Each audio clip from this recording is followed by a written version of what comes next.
শায়ানশিতে মিলল বিরল ভুতুড়ে গাছ।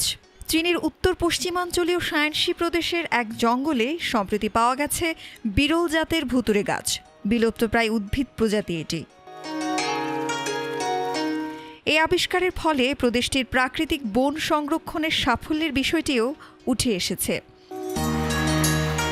শায়ানশির চেনপিং কাউন্টির ছেংকোয়ান টাউনের এক গ্রামবাসী বনভূমিতে পুরোপুরি সাদা ও প্রায় স্বচ্ছ এমন ২০টিরও বেশি গুল্মজাতীয় গাছ খুঁজে পান। পরে তিনি বিষয়টি বন বিভাগের কর্মকর্তাদের জানান। কাউন্টির ফরেস্ট্রি ব্যুরোর কর্মকর্তা লি চিয়ানচুন বলেন, উদ্ভিদটির নাম ভূত গাছ। ২০১৩ সালে চীনের লাল তালিকায় অন্তর্ভুক্ত করা হয়। এটি জাতীয় পর্যায়ে বিলুপ্তপ্রায় শ্রেণীতে আছে।